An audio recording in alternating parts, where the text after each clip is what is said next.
ETF index mutual funds నేర్చుకుని stock మార్కెట్లో రాణించాలనుకుంటున్నారా? వెంటనే ఈ నెంబర్కి కాల్ చేయండి. నమస్తే, వెల్కమ్ టు సుమన్ టీవీ. ప్రస్తుతం మనతో పాటు ఉన్నారు అనలిస్ట్ డాక్టర్ నంది రామేశ్వరరావు గారు. సార్తో మాట్లాడదాం. నమస్తే సార్. నమస్తే. సార్, ఇప్పుడు డొనాల్డ్ ట్రంప్కి ఒక బిగ్ షాక్ ఏంటంటే ఇండియన్స్ రాకపోతే మరి అమెరికన్ పరిస్థితి ఏంటి, అంటే ఇండియన్స్ లేకపోతే అక్కడ ఏ రంగం ఏ సెక్టార్ కూడా నడవదా, అంటే దీని గురించి ఏం మాట్లాడతారు సార్? నడవదా అంటే చెప్పడం కష్టం మేడం, ఎందుకంటే ఇంతవరకు నేను అంతకుముందు కూడా మీకు చెప్పాను, every fourth engineer in the America is from India, every fourth engineer from India is from south, every fourth engineer from south is from United AP Telangana. ఇది స్టాటిస్టిక్స్. అంటే మన వాళ్ళు ఏంటంటే తక్కువ కాస్ట్కి అవైలబుల్ ఉన్నారు. ఎందుకు వస్తారు అమెరికా వాళ్ళు మన దగ్గరికి, ఎందుకు వస్తున్నారు? వాళ్ళ దగ్గర మనుషులు ఉన్నారు, కాదే కావాల్సినంత సఫిషియన్సీ లేదు. ఎందుకంటే వాళ్ళు గంటకి $50, 40 నుండి $50 పర్ గంట చార్జ్. మనం $10-15 తీసుకుంటాం. అందుకని ఇండియన్ దాంతోపాటు మన ఇంగ్లీష్ కానీ, మన కమ్యూనికేషన్ స్కిల్ కానీ, మన స్కిల్స్ కానీ, నాలెడ్జ్ కానీ, ఐక్యూ లెవెల్స్ కానీ కంపేర్ టు అదర్ కంట్రీస్ మనం బాగానే ఉంటుంది. ఇవన్నీ కూడా ప్లస్ జాగ్రత్తగా చేసుకుంటూ పోతారు. హార్డ్ వర్కింగ్ కమిట్మెంట్ అనేది కనిపిస్తుంది. కొంతమంది అలా ఉండదు, వస్తారు పోతారు. సో ఓవరాల్గా చూసుకుంటే ఇండియన్స్తో పాటు మెక్సికన్తో పాటు చైనీస్, వీళ్ళందరూ మేజర్ పోర్ట్ఫోలియో ప్లే చేస్తున్నారు. సో టైట్ చేసి ఇప్పుడు H-1B వీసాలు టైట్ చేసి రూల్స్ పెడితే ఆటోమేటిక్గా వీళ్ళు ఆల్టర్నేటివ్ దారిలో ఎత్తుక్కుంటారు. సో వాళ్ళు లేనందువల్ల కొద్దిగా ఇప్పుడు మన 25% ఎక్కడి నుంచి చెప్పింది 20% మన వాళ్ళే ఉన్నారు అక్కడ ఎంప్లాయ్మెంట్ లెవెల్లో. కానీ సో వీళ్ళు లేరు అనుకోండి, కొనేవాళ్ళు ఎవరు ఉంటారు అక్కడ? మ్యానుఫ్యాక్చరింగ్ ప్రొడక్ట్స్ అంటే సంబడి దేర్ షుడ్ ప్రొడక్షన్ అయిన తర్వాత అమ్మగలగాలి. స్టాక్ పెట్టుకుంటే ఉపయోగం లేదు. సో ఓవరాల్ ఇంపాక్ట్ అయితే ఉంటుంది. మొత్తం ఉంటుందని చెప్పను, కొద్దిగా ఉంటుంది. ఇనీషియల్ 5-10 ఇయర్స్లో బాగా ఆ గ్యాప్ కనిపిస్తుంది. ఆ గ్యాప్ కవర్ చేయడానికి it will take some time. అంటే సార్, ఇప్పుడు మెక్సికన్, ఇండియా లాంటి దేశాలకు అవకాశాలు కల్పించకపోతే అమెరికన్ మ్యానుఫ్యాక్చరింగ్ సెక్టర్ దెబ్బతింటుందంటారా? పార్షియల్లీ దెబ్బతింది, మొత్తం దెబ్బతింది. బట్ డెఫినెట్గా దేర్ విల్ బి లో అవుట్పుట్. ఎందుకంటే ఇన్పుట్ సరిగ్గా లేదు కదా. ఇప్పుడు అంతమంది అమెరికా వాళ్ళు ఉన్నా మన వాళ్ళు పిలిచి వాళ్ళు వీసా ఇచ్చి 3 సంవత్సరాలు, 5 సంవత్సరాలు, 7 సంవత్సరాలు రకరకాలుగా పెడుతున్నారు. పెట్టినప్పుడు ఆ ఇంపాక్ట్ అనేది కనిపిస్తుంది. ఎందుకంటే గ్యాప్ని ఫిల్ చేయడం అంత ఈజీ కాదు. ఇప్పుడు మనకున్న లిటరసీ రేట్ కానీ, మనకున్న గ్రోత్ కానీ, మనకున్న GDP కానీ మిగతా అన్ని కంట్రీలకి లేవు. కొన్ని కంట్రీలకి ఉన్నాయి, చైనా, జపాన్ తీస్తే మిగతా అంత లేవు. సో ఓవరాల్గా చూసుకుంటే ఇంపాక్ట్ అనేది పడుతుంది. కాకపోతే కంట్రీని మూసేస్తారని నేను చెప్పను, పార్షియల్ ఇంపాక్ట్ పడుతుంది. ఆ ఇంపాక్ట్ని ఎలా ఫీల్ చేయాలనేది మళ్ళీ వీళ్ళనే పిలుస్తారా, లేకపోతే కొత్త వాళ్ళని ట్రైన్ చేసి కొత్త వాళ్ళకి ఇస్తారా, వాళ్ళకి ఇస్తారు. ఇప్పుడు ఏంటి ప్రాబ్లం ఏంటంటే, మన ట్రంప్ గారి ప్రాబ్లం ఏంటి, మన దగ్గర ఉన్న సిటిజన్స్కి జాబులు లేవు, ఎక్కడో బయట నుండి వచ్చి చదువుకొని ఇక్కడ సెటిల్ అయిపోయి మన వాళ్ళు జాబులు వాళ్ళు కొట్టేస్తున్నారు. మన వాళ్ళు ఫస్ట్ మనం కొట్టుకుంటే చూసుకోవాలి, తర్వాత మిగతా పొరిగింటి వాళ్ళు చూద్దాం అంటాడు. అది ప్లాన్. సో ఇవాళ నేను ఫస్ట్ టర్మ్ నుండి కూడా నడుస్తుంది. ఫస్ట్ టర్మ్లో అంత సక్సెస్ కాలేదు, ఇప్పుడు మాత్రం సక్సెస్ అయ్యడానికి చాలా తీవ్రంగా ప్రయత్నిస్తున్నారు. అంటే ఎప్పటి నుంచో చూసుకుంటే ట్రంప్కి వలసదారుల్ని ఆపేయాలనేది అయితే ఆలోచన ఎప్పటి నుంచో ఉన్నది. ఆయన దేశభక్తుడు, చెప్పాను కదా. ఇప్పుడు అంటే తప్పేం లేదండి. అది మన దేశంలో మన ఫుడ్ లేకుండా వేరే వాళ్ళు ఫుడ్ చూడడం కరెక్ట్ కాదు. కానీ అట్లానే మన వాళ్ళు కూడా మరి ఫీజులు ఎంత 50 లక్షలు 60 లక్షలు కడుతున్నారు అమెరికాలో చదువుకొని మీరు వెళ్ళిపోండి. రావద్దంట్లో ఇండియన్స్ రండి, చదువుకోండి, డిగ్రీలు తీసుకుంటే పట్టాలు వెళ్ళిపోండి అంటున్నాడు. మన అంటే నేను 50 లక్షలు ఖర్చు పెట్టా కానీ నేను అక్కడ ఒక 5 కోట్లు సంపాదించి మళ్ళీ రాకుండా ఎట్లుంటాను మన వాళ్ళు అంటారు. అయితే వారి యాక్టివిటీస్ ప్రకారం, నాలెడ్జ్ స్కిల్ మన పెర్ఫార్మెన్స్, అదే డాక్టర్స్, ఇంజనీర్స్, ఇండస్ట్రీస్, నాకు తెలిసిన చాలా మంది బిజినెస్ గవర్నమెంట్ కంపెనీలో ఉన్నారు. అమెరికన్ గవర్నమెంట్లో ఇండియన్ పీపుల్. ఇక్కడ మనకి ఎంతమంది కనిపిస్తారు అమెరికా వాళ్ళు? ఇండియాలో పెద్దగా ఉండరు, 1-2 ఉంటాయి. ఇక్కడ అక్కడ కొంతమంది డైరెక్ట్గా వెళ్ళి అక్కడ బిజినెస్లే స్టార్ట్ చేస్తున్నారు. మా కజిన్ ఒకటి ఉన్నాడు ఇరిగేషన్లో, ఇక్కడ అమీర్పేటలో 13-14 BE సివిల్ చేసి అమీర్పేటలో 13,000 శాలరీ పని చేశాడు ఒక 20 years బ్యాక్. ఇప్పుడు అక్కడ వెళ్ళి ఒక industry is given employment 100-200 people. అలాంటివి తట్టుకోలేకపోతున్నారు. అంటే ఇప్పుడు చూసుకుంటే AI కానీ, క్లౌడ్ సర్వీస్ కానీ, ఆటోమేషన్ కానీ, ఇప్పుడు ఇలాంటి రంగాల్లో సాఫ్ట్వేర్ ప్రోగ్రామ్స్లో నిపుణుల కొరత అయితే కనిపిస్తుందని అంటున్నారు.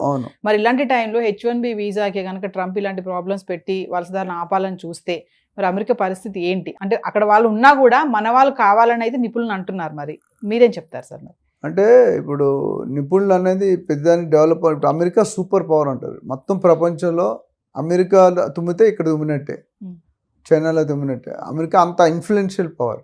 సో వాళ్ళు డెసిషన్ తీసుకునేది పబ్లిక్ రిలేషన్స్ కూడా దృష్టిలో పెట్టుకుంటారు.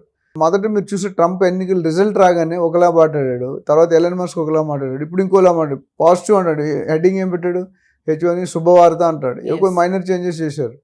సో దాన్ని బట్టి చూసుకుంటే ఇంపాక్ట్ అనేది మన ఇంజనీర్స్ రిక్వైర్మెంట్ అయితే ఎంతైనా ఉంది, ఎందుకంటే గ్రోయింగ్ కంట్రీ అది.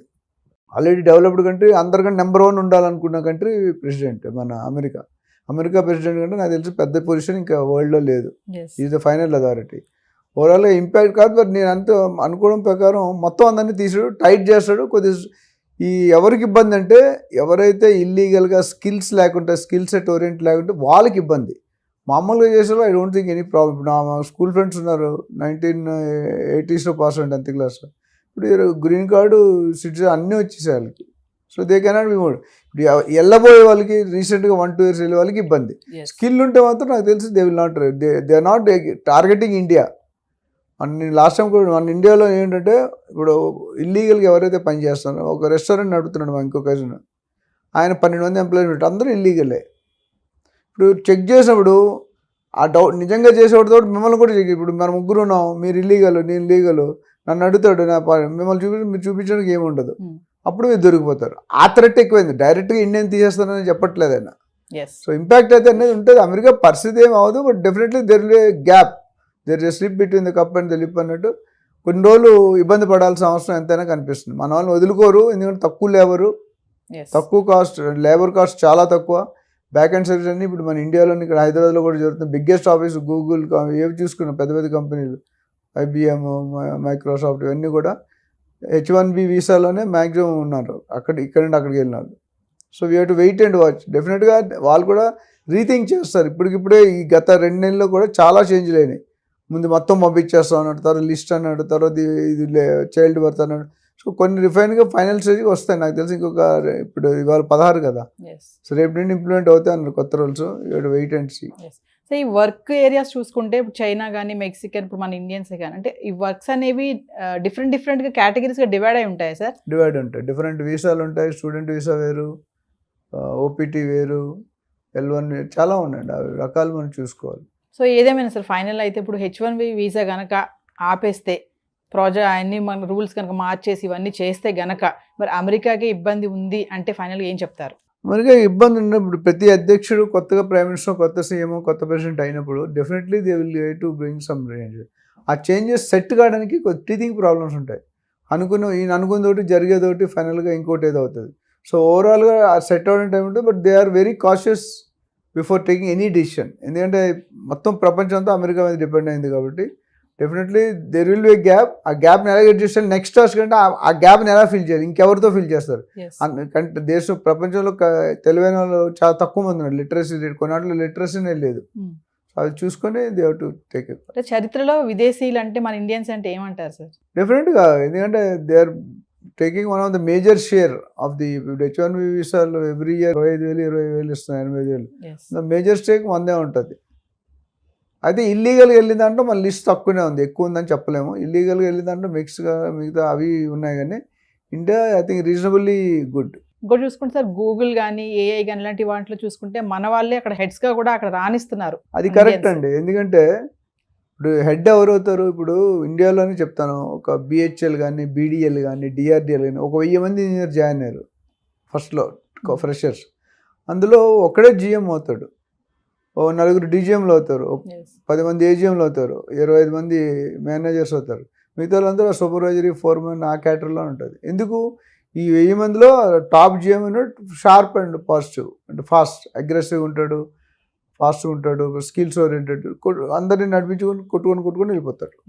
సో అక్కడ కూడా మన దగ్గర ఏంటంటే మన commitment is very good. Indian commitments చూసుకుని చాలా ఇక్కడ ఇండియాలో కూడా కొన్ని స్టేట్లో పనిచేయరు, కొన్ని స్టేట్లో కమిటెడ్గా పనిచేయరు. వాళ్ళని ఇక్కడ తెచ్చుకొని ఇక్కడ మన హైదరాబాద్లో కూడా పని చేయించుకుంటున్నాం.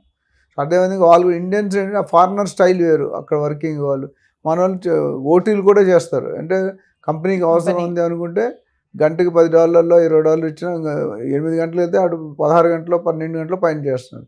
సో ఆ కమిట్మెంట్ వల్ల అటు ఎక్స్పీరియన్స్ ఎక్కువ వస్తుంది, ఎక్స్పోజర్ ఎక్కువ వస్తుంది, వర్కింగ్ అంటే కూడా చాలా స్లోగా హెడ్స్ అవడం కొద్దిగా easy for them, easy platform. So మనం ఇందాక మాట్లాడుకున్నట్టుగా మెక్సికన్ కానీ, ఇండియన్స్ కానీ మన ఇలా దేశాలకి అవకాశాలు కల్పిస్తే అమెరికన్ మ్యానుఫ్యాక్చరింగ్ సెక్టర్ సెట్ అవుతుంది. డెఫినెట్గా they will be better position.